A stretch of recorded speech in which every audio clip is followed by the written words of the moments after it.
En fait, bref, il m'a vendu un plan qui n'était pas du tout la réalité. Je suis rentrée dans un laser quasiment. Je suis pour l'éclectisme.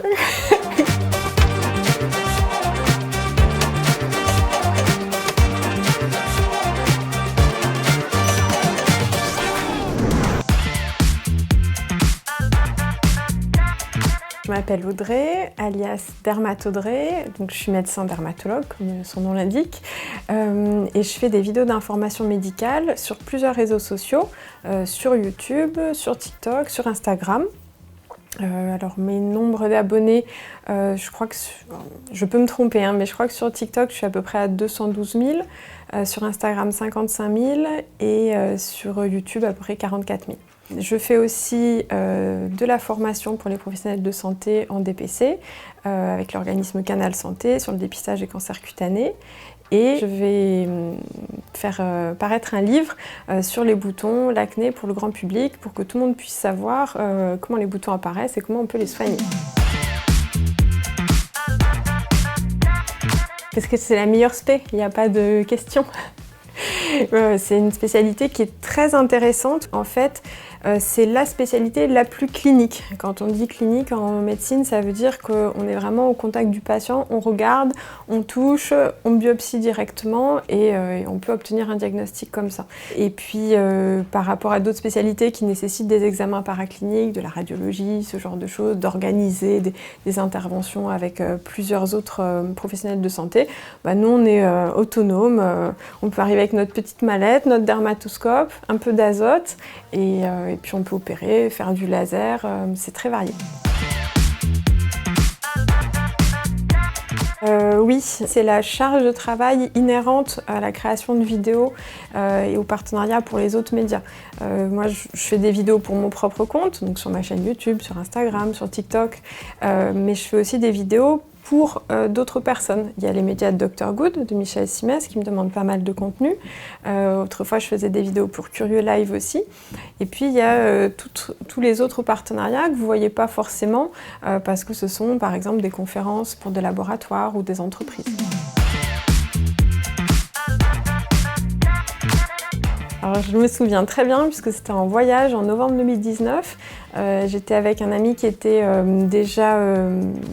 qui lui-même avait déjà une chaîne YouTube avec beaucoup d'abonnés et qui me disait chaque jour « Mais Audrey, tu devrais trop faire des vidéos d'information parce que tu aimes transmettre à tes patients, à tes amis comment la peau fonctionne et je suis sûre que tu serais bonne là-dedans. » Et moi je disais « Mais ça va me prendre un temps fou et tout. » Et lui il me répondait « Mais non, juste 1 heure par jour et tout. » En fait bref, il m'a vendu un plan qui n'était pas du tout la réalité, mais la graine avait germé et puis j'ai commencé à réfléchir, oui c'est vrai, je pourrais faire des vidéos sur ça, sur ça, sur ça, parce qu'en fait, moi ça fait 10 ans que j'exerce en consultation et je me suis rendu compte que je répétais la même chose aux gens sur les sujets les plus communs, comme les grains de beauté, les verrues, l'eczéma, avec toute la physiopathologie que j'essayais d'expliquer aux gens, vulgarisant.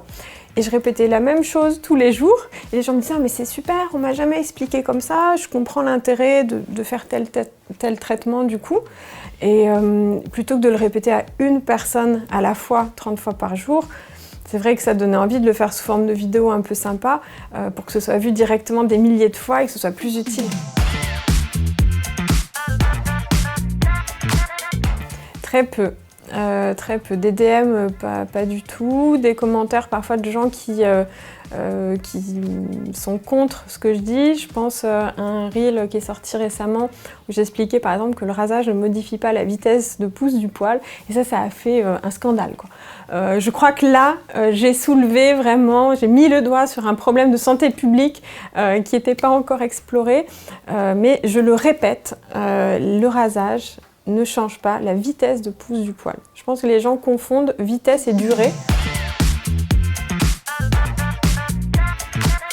Des commentaires positifs, j'en reçois aussi, voilà, soit en commentaire sur mes posts, des gens qui me remercient, soit des DM de gens qui me remercient et qui me disent qu'ils ont compris quelque chose en rapport avec leur maladie. Et ça me fait très plaisir, ça me motive pour continuer, parce qu'il faut le dire, ça prend beaucoup de temps, la création de contenu. Donc si on n'a pas un peu de motivation, de retour positif du public, on peut se décourager.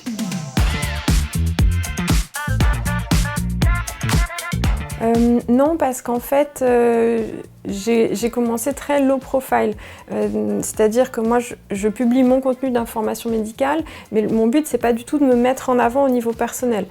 Déjà, j'indique pas mon nom pour pas que ça constitue une publicité pour ma propre activité.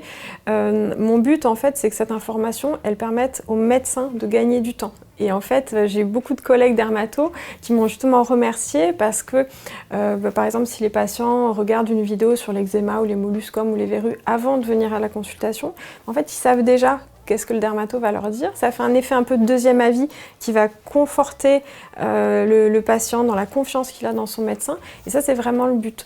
Donc j'ai eu des collègues qui m'ont demandé de faire des petites affichettes avec des QR codes pour que les gens puissent regarder mes vidéos dans la salle d'attente. Ça m'a beaucoup touchée.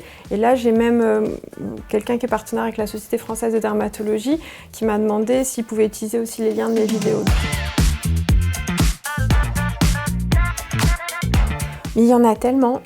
Quelqu'un qui essayait de faire croire que les lissages réparaient les cheveux.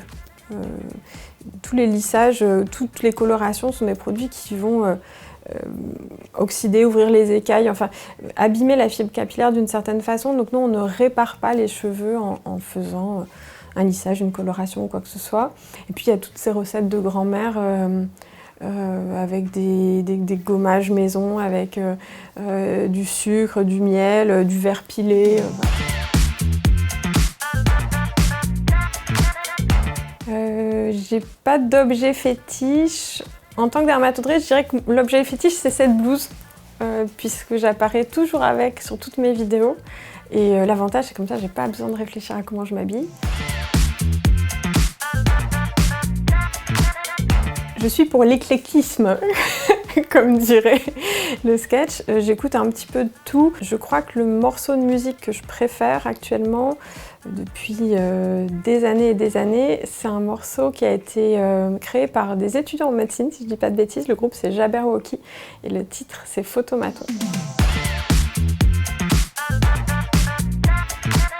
Il n'y a pas longtemps, j'ai vu la série 10%, qui était assez rigolote, parce que ça m'a fait un peu comprendre les dessous de ce métier-là.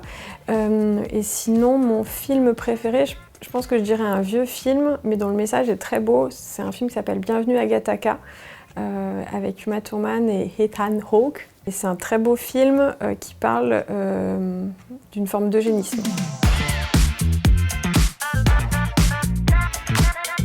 J'aime bien ce que fait Lena Mafouf, j'aime bien l'énergie qu'elle dégage, elle est très naturelle et pourtant elle a l'air de travailler énormément.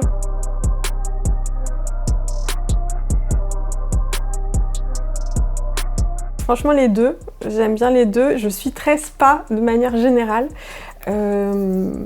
Après je pense que si j'étais coincée dedans, on tient plus longtemps dans un hammam.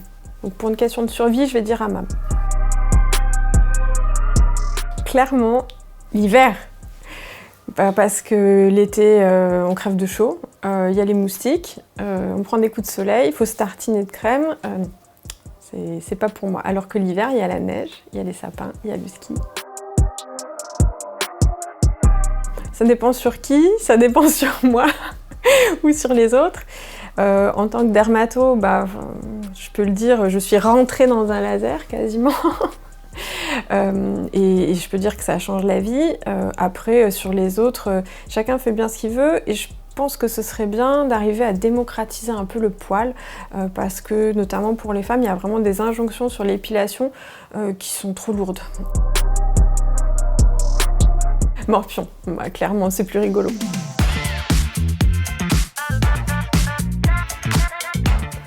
Les règles.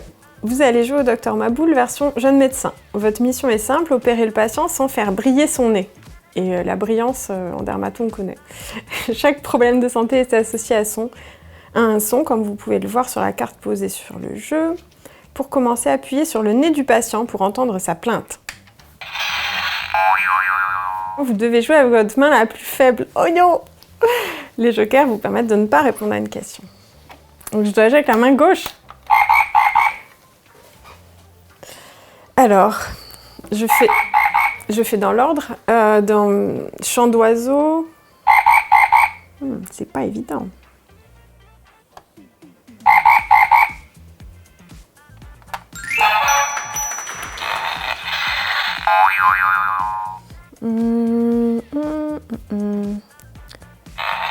Étirement, bruit d'élastique. J'ai trouvé.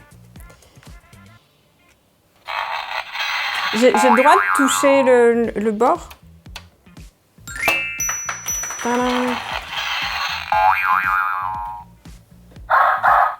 Aboiement. Il est dur à atteindre. Ah! J'ai touché. Éternuement, nez bouché. Ah, bon. J'ai failli prendre la mauvaise main et du coup j'aurais été disqualifiée d'emblée, je pense. Tadam!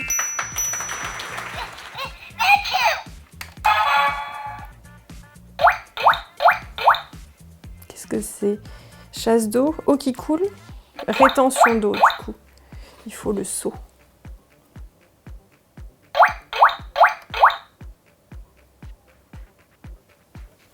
Tadam! Eh bien, ça faisait très longtemps que j'avais pas joué au Docteur Maboul. J'aime bien. Je pense qu'il faudrait que j'en refasse un peu régulièrement.